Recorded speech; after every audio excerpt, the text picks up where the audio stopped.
going on, guys? Legendary back again with another video. This time we are watching, I'm guessing, the behind the scenes video. And some people in my comment section said that, the people said that, you should watch the behind the scenes part. So, let's check that part out. You know what to do. If you like the stream. Cool. If you could film yourself and easily turn into anything you want, like a cartoon character. But what if this could just be a means of capturing performance, and you can visualize whatever your imagination wants afterwards? Oh yeah, for sure. This kind of no limits creativity is only accessible to films or animations with multi-million-dollar budgets, but it's part of our humanity to try to visualize things that don't exist. Yeah. Also, that'd be much more quick for animation if you're, you can animate on your phone and then translate it to the computer, like with ease though, instead of having all these damn dots on your face. Like, let's talk about traditional 2D animation, cartoons. The most creatively liberated medium is also the least democratized. It takes incredibly skilled people drawing every single frame of your movie to make it happen. For sure. But I think we came up with a new way to animate. Yeah, just a lot of copying into a cartoon. Lines. It's one more step towards true creative freedom, where we can easily create anything we want. I figured they had like a little green screen into when a cartoon. they do these animation we've been faces making a series of or videos whatever. where we experiment with AI image processing. This is similar to AI image generation, but in our case, we are transforming images rather than generating them from scratch. So one of the newest pieces of technology is a machine learning process known as diffusion. At its core, the diffusion process lets a computer generate an image from noise, much like how we imagine an image from an ink blot or looking at clouds. So if we take a picture we already have and we put a little bit of noise on top, we can have the computer clear up that noise while drawing in new details that weren't there before. It's a lot like looking at a picture They made his eyes all squinting your eyes and trying to imagine you're looking at something else. And if you squint a lot, well, what you're looking at becomes really fuzzy. And you can imagine that you're looking at something different. So current technology can do this amazingly with one image. So why haven't we seen it applied to video? Shouldn't we be seeing mind-blowing visuals all over the internet? Fortunately, the moment people tried applying this to video, everything fell apart. Yeah, that's literally what I was seeing when when I saw this technology. I was like, what the hell? Oh, this would be good if it was just stable, Step of the process requires us to noise up our image. Every single frame ends up looking different, and the video gets super flickery. And blurry. Text seems to make it impossible to ever work with video. And well, I nearly gave up. Especially in the face department. Dean here at the studio kept experimenting, and he showed that with a little bit of VFX problem solving, this might be something that we could actually overcome. That's close. It was at the time that Dean and Fenner went out and made that Spider-Verse short. This is almost there. This is what I'm talking about. Like have a still image slightly, but of course, like the ridge of the size of the image, you kind of could tell the animation is still there. You can still see it flickering. Once the AI figure out how to keep your face stable, and when you look and you turn left or use your eyes left or right, without the whole shadow coming over your face and looking around to the side, pause. On a personal quest to use this tech to enable me to make my very own anime. So it was time to Sherlock Holmes our way through this and engineer a solution to this flickery problem. And the first clue was Jurassic Park. Yeah, see, that's what I'm saying. 6 months ago, a user on YouTube named Hops uploaded an experiment. He had processed Jurassic Park to look like low poly Zelda. And he used an interesting new technique to noisify the image. And he had achieved excellent results. So I'll explain. Every time it's not bad results, but image, it's the noise that you put on top changes. Nowhere near it. Therefore, the forms in the image get changed every frame. If we freeze that noise, things become a lot more solid in the image, but now it kind of feels like the image is moving underneath a weird warp layer, and the details stay inconsistent. So the new trick used in that little Jurassic Park video is simple. If we can turn noise into an image, let's just reverse an image back into the noise it would have come from. Literally just do it backwards.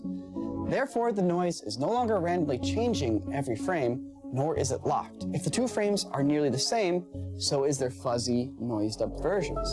Therefore, they get interpreted in a similar way. Yeah, you still see So the we eye have one piece to the puzzle problem though. No more random noise on our image.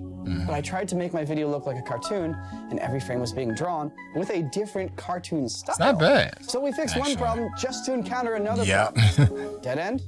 Well, no. Because around this time, style models were becoming a thing in the stable diffusion space. A person named Nitrosock started creating some amazing diffusion models built to convert your image into one specific style. So then it dawned on us. This was the key to eliminating the style flicker. Like imagine telling 100 different people to draw a cartoon dog. You're going to get 100 different dogs. Exactly. Now imagine different giving artist everyone style. a character style sheet saying, draw a cartoon dog exactly like this. The images are going to look a lot more similar. So we had to train our own model, specifically on only one style that we wanted to replicate. Another big step forward, but it only uncovered another new problem. On tests I performed flickering. myself, the features on the face were still changing and jumping all over the place. Well, what I tell you, it's always going to be. That's always going to be the case with the AI problems because you're moving your face and the AI is trying to read your face, and when you're moving, it's the AI is processing hard body on it. Once it can figure out the your art style, and then the flickering problem, you'll be good to go because the shadow of your face also probably messes up with the AI. So when it sees that shadow, it flickers like crazy also. So the idea hit us. We made a video where we trained ourselves into a diffusion model so that we could tell an epic fantasy story. Why not do that here? That's why I think when the lightning shines on your face, it looks way more better in the animation or AI animate. AI images of me wearing reading. the same clothes on the same green screen background that I was using for my test sequence, and suddenly, boom, everything locked in. The consistency between frames was hugely improved. Well, almost. Yep. It still wasn't quite perfect. But we're VFX artists who have worked with crappy video files. Surely, we must have a tool in our arsenal to deal with light flickering. So we applied the deflicker plugin in DaVinci Resolve, and we set it to remove flickering light. And it was that simple. There it is. It was working. We had a consistent, moving, emotive cartoon. See, he literally has it right there, but it's so freaking clear to his face that you don't barely see it, so it looks freaking phenomenal.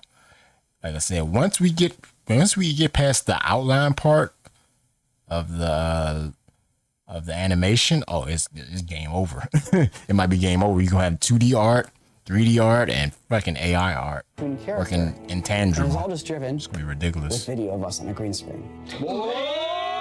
Yeah. Oh, man. I think we've cracked a workflow here for getting something that looks like a cartoon, and it's pretty bonkers. It's working, you know. Like I said, only like so you can see it also with just still images sometimes too. You see like the shade and stuff and the line contrasts and all that right here from like dark to light or whatever.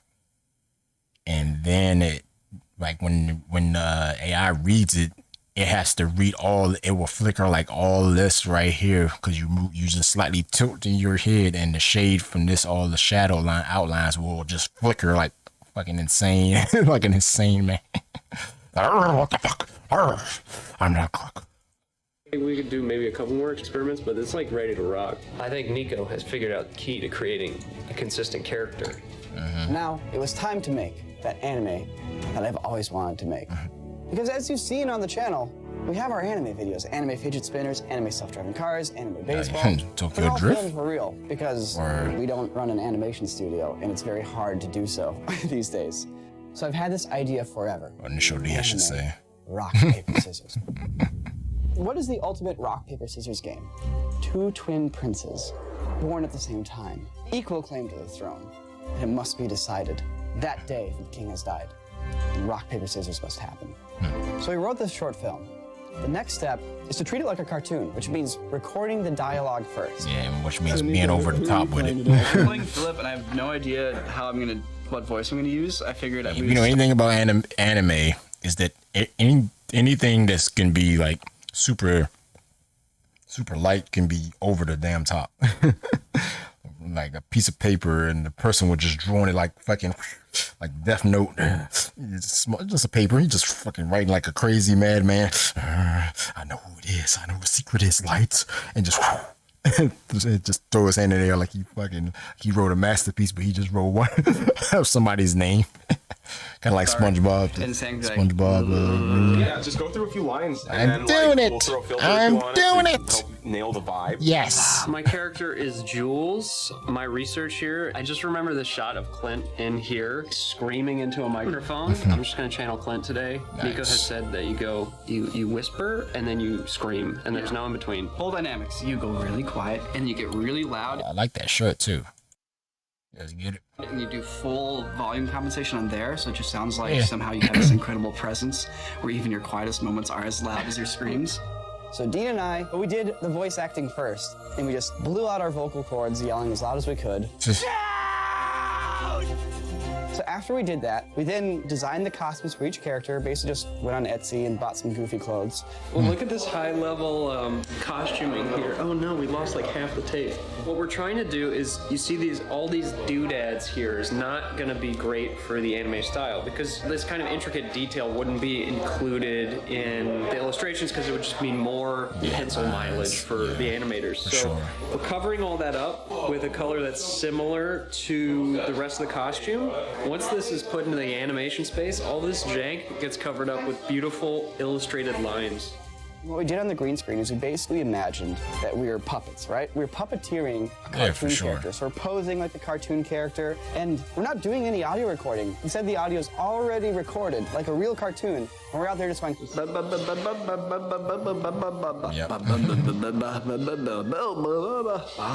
We're basically just puppets. Because you're just making face. Yeah, you're just doing your face like that pretty much. Nothing. Nobody's talking. We're basically gathering assets. Almost like we're gathering paper cutouts. It's like doing a shot above. Just do it, but you're not saying just do it. Just standing in a position, and we just need a single frame, because a lot of animation is just single frames of characters standing there against the background while you hear dialogue. And there's a couple of rules that we've discovered that we have to follow for this. So first and foremost, the style that we're matching, it basically has single direction lighting. It's not like you have characters that are painted with a beautiful edge light and a key light and a fill light and a different direction for an underlight. Like, to actually have to paint that stuff onto a cell would be a lot of work. Yes, it will. Cartoons don't do that. They just stick to a basic light tone, dark tone shading system at most. And oftentimes it's just a single paint color. At the end of the day, we get to take risks. We get to try things that might break it, because, boy, look at this giant crew we have. Oh, wait. Again, like I said, that takes time. Like I said before, shadow and art, it takes way too much time, because you can just easily draw a line, bop, bop, bop, bop, eye, line here, shade here, eyebrow over there, maybe a freaking crazy ass nose look over here. But once you start putting that shadow and that contrast in there, a little line here, a little deep dark tone in the little chin area, neck area. Oh, it's on. 2 people and an actor.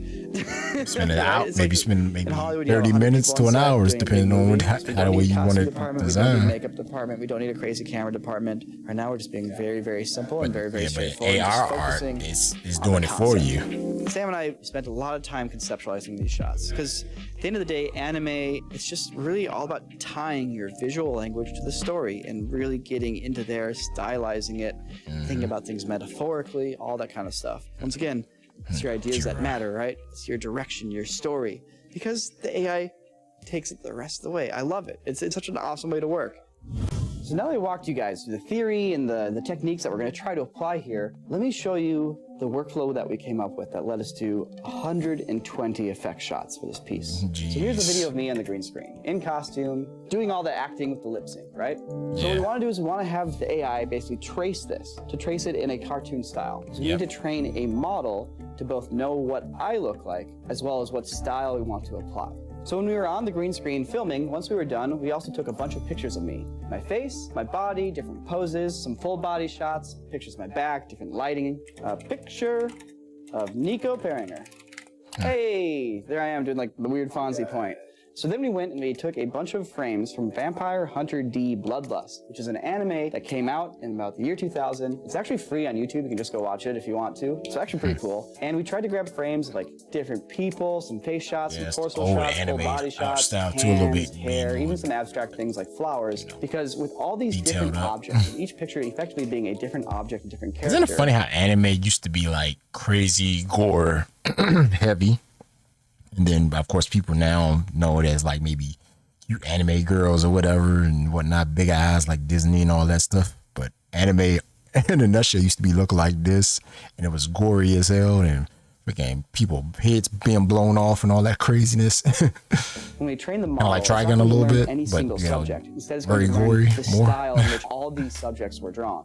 One little fun little thing here. If you look at the Vampire Hunter D data set, you'll notice there's no characters with full beards, because there aren't any characters with full beards in the movie. And this was a problem actually when we first made the model, and it tried to represent me. Sometimes I'd have a mustache, sometimes I'd have mutton chops, it'd be all over the place. So I generated a bunch of pictures of me. Some of them looked good, most of them didn't. But I took the good ones, and I re-added them back into the data set, and then trained the model one more time. I made a new one. Nico Perringer in the style of Vampire Hunter D.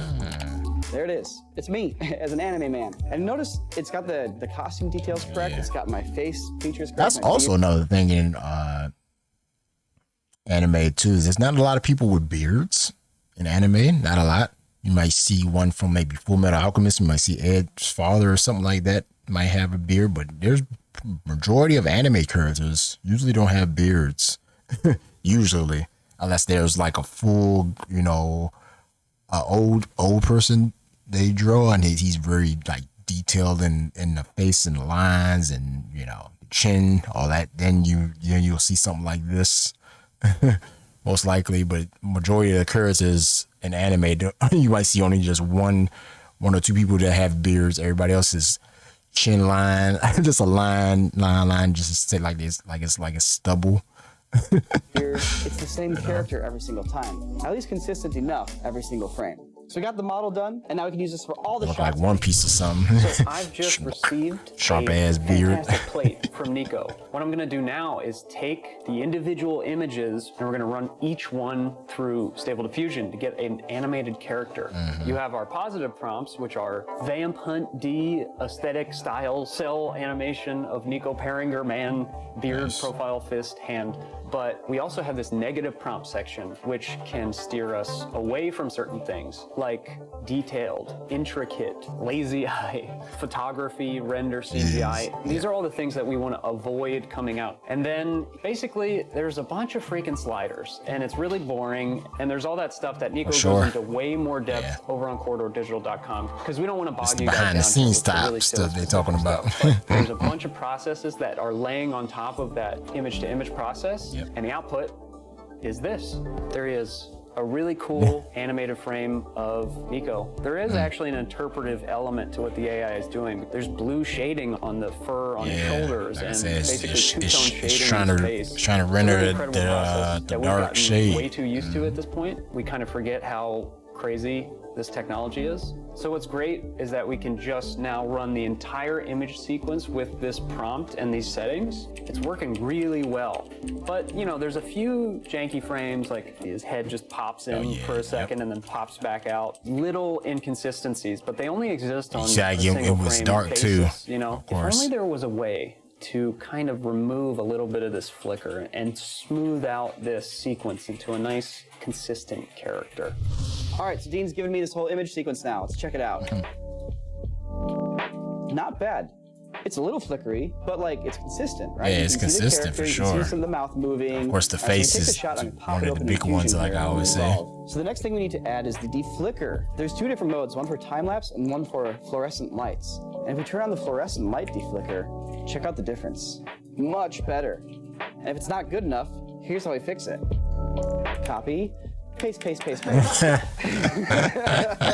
now we have all these flickers turned on. Look how stable my face and my costume are. Damn. The next step is just that was a lot better. key and remove the background. And then finally, reduce the frame rate from 24 frames per second to 12. I saw that. Like animation, and remove even more of that flickering feeling.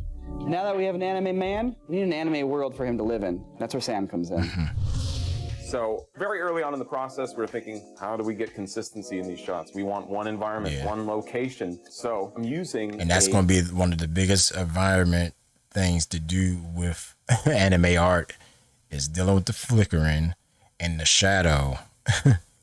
Environment in Unreal Engine as the foundation for everything. And just like the video, how we're taking a video still frame and then applying style to that, I'm taking a render from Unreal and applying a style to that. That allows us to have consistency. We can go close up, we can do wide angles, all the same objects in the scene stay consistent. Here's our cathedral here. I think it was called the Gothic Interior Mega Pack. The moment I saw the screenshot of this environment on the marketplace, I knew it was perfect. I've done a little tweaking, redone some of the lighting, little modifications here and there to make it match the vibe a little bit better. It is just bleeding with sweet, intricate, detailed Gothic style. Yes, indeed and it it's is. just right for taking cool pictures of. I have a camera placed for every shot in the piece. And if we go back out here, look at that. Look at all of these cameras. Every single one of these cameras is a different angle for a different background plate. So shot 250, waist up shot, maybe something like here-ish. Yeah, there we go. So I'm not even gonna render these out with like the normal renderer. I'm literally just gonna take screenshots of this stuff. So screenshot, boop. All right, it's a whip pan, so let's pan over, boop, pan over, boop. And maybe one more just for kicks. He made that look easy. Right, He makes that look easy. Now I've gotten 4 images. Stable Diffusion kind of takes it from there. Let's go to my handy dandy He makes that look easy. What of all the the different little fuck? prompts I've tried out. Believe this one right here. Expressive oil painting, dark, beautiful Gothic cathedral interior, hyper detailed brush strokes, expressive Japanese 1990 90s anime movie background, oil painting, matte painting. Negative prompts, blurry. I'm all set. Let's take a look. All right, so that's basically what the process looks like for all these background plates. Now that these background plates are processed, the shot has everything it needs to get composited. Basically in anime, there's no 3D moves. It's all either painted backgrounds or cell animated characters. It's So we never wanted to moving. stay true to that. So for these shots, we have a script that was created by Nico that has everything we need. It's kind of like talking also too. If you look in the anime, sometimes the characters in the background will be so super still while there's like 1 or 2 characters moving in animation, but everybody else is like a still frame. You'll see it sometimes. Distortion. It's got glows, it's got light rays, it's got all this cool stuff. Basically, we just drop our foreground, our background, and the final output is pretty close to what you want. And you just go in and animate little things and add a little bit of flourish. Here you can see I have the backgrounds that Sam made, and I actually just went into Photoshop and blended them together so you can see the edges kind of smooth out. I took those backgrounds and I just literally animated them scrolling past. And so you can see as well, we've added some directional blur, some lens blur, and then we land on these 2 windows and do a final little push in. So once we drop Nico on top of that, you can see it looks like there's he's this doing a very round dynamic circle. effect that's achieved just by literally moving 2D images behind him. On blur top of that, sides. we have this cool plugin called Light Rays, which creates these beautiful rays of light, and we're using the plate of Nico to actually obscure those rays. So it really marries Nico to the environment. What we're also adding to emphasize this motion, we took some of the 3D elements of the candelabras from the It also helps because he's not technically like on it, so he has a green screen, so when it blurs and shines, he doesn't overlap it or nothing like that. The light doesn't overlap him. scene. We isolated them and we also turned them into kind of animated candelabras. So you can see here, as the camera's moving, you just whip a candelabra by as if it's in the foreground to kind of emphasize the idea that the camera is literally orbiting around in classic anime fashion to really emphasize the motion. Bring in these speed lines. Right here at the end, we have a couple more anime lines to emphasize the point, because that's a very important character moment. He's challenging my character. So all of that together with a little bit of lens effects. And then the final piece are these glows, which kind of emulate a film camera, because that's how anime used to be shot back in the days. Animation cells would be filmed through a film camera. So we try to emulate those glows. And after all that, we get a sweet shot that I can send back to Nico, and he can drop it right in the edit. And also, it shows you're not literally looking at his face because the camera's spinning so fast, so it looks like it's just pandering around him. Free, that anyone has access to. A process here that we're sharing openly with everyone because everyone's openly shared knowledge with us, with everyone. And the way this technology is developing, I want to be able to create really cool things. But the only way I can create really cool things is with the help of other people helping make the technology to create those really cool things. Yeah, for sure. And so, since we've learned and are utilizing an open source program with a lot of contributions of people, I want to give back and I want to contribute our knowledge and put it out there so that you can go and make animations and people can experiment and improve upon the process, helping all of us get better. Oh, yeah. So in this video, I'm trying to make a point of really going through the process in a way that's interesting, but I'm not necessarily getting into a click-by-click tutorial. For those of you who want that, we actually have that on our website, corridordigital.com. I'll have a link in the description below. And of course, with everybody's support, that's why this video is even possible. That's why we're able to take that's how like 4 or 5 people and spend that's what make people better for the most part, because that's how, you know, OBS and other sources, you know, people they just keep compounding, making the process better, making, oh, this is OBS and there's OBS Studio, and then you got freaking plugins, and then you got freaking scripts, and you got all, you know, people just keep contributing because it's open source. Rock, paper, You're scissors. making it better and better. Thanks to all the support and the members at corridordigital.com. So with practice, we've got this process dialed in. Shot by shot, we just started getting faster and better. And at this point, we are blowing through the piece, and it is working. It's incredibly exciting. Now, most people in the office haven't actually seen much of this yet. So we're gonna get it wrapped up here with the sound and music and all that good stuff. I'm gonna show it to them. Let's see what they think. Man, unreal, man, making it look so damn clean too. It's done. We theoretically have everything dropped in, haven't watched it yet, just exported it, and everybody's gonna watch it with us. I think it's safe to say that most of us here have not seen anything. I've seen one completed shot, and it absolutely blew my mind, and I can't wait to see the rest of it. I have not seen it with the Well, sound it did. design, and that is It was what I'm pretty well super done. excited for, because Kevin Senzaki is so good at what he does. And man, well, I'm here for Kevin. damn right you are. Damn right you are.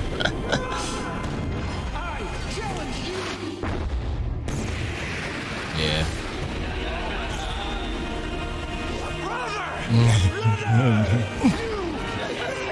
And see how when they did the light format, when they rendered the light into it more, it expressed their face more too. See, like that right here, brother. The light, of course, the teeth didn't render all too well, but it was, yeah, marvelous. And the face, but you can see the face expressions, right? It's so fucking fantastic.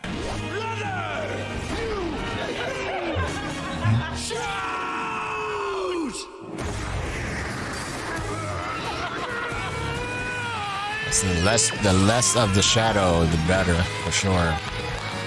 The shadow brings it out a little bit more into It it. feels like a real anime in real life. And that's what it is. There's like all sorts of wacky AI jank that creeps in. So that's what I'm hoping for. Whoever can like fix the eye shade, and then the side shadow of your face or clothing. If an AI can fix that and keep it still frame while it's moving with the outline, oh, that's gonna be. You're so used to it. You're gonna get VXL artist. It's gonna be a fucking amazing. Creator made this amazing shot where my fist comes down, and there's just amazing. this anime Over blast the next few years and then that you they just have this drum figure roll. that out. Yeah, it just all melds, and then you just get kind of lost in it. Are we gonna get another one? Dean's coming back to seek vengeance. At the end of all the anime videos, we always do one of those montages of like, and now here's all the things that happen afterwards, which are like supposed to be like the end credit joke, but this one is the ultimate fast forward a whole season in this montage, and it subconsciously makes you go, oh yeah, there's a whole story here. But we were just like spitballing random shots. If we get to do another one, it's entirely up to corridordigital.com subscribers. We have a tutorial on how we do this whole thing. Well, there you A go. whole bunch of other cool stuff. Yeah, it was pretty good. Help us make more stuff like this. Yep. Super cool. Yes, You know, indeed. this is a fun video and all, but I'm genuinely curious.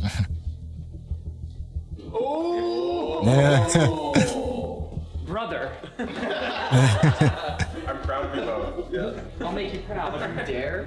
One. In real life, it happens at normal speed. Okay. 1, 2, wait, shoot, wait. Didn't even shoot yet. 1, 2, 3, shoot. You won again. Yeah, there you go. Hey, that's what I had for my thumbnail. Pretty good. Yeah, because that's a good poser, actually. Yeah. So yep. See, like in anime, they had like little bits of shadow, and I'm pretty sure that AI is trying to render this, but when it's moving, it is freaking goes like freaking flicker, and it fucking goes like a whiplash.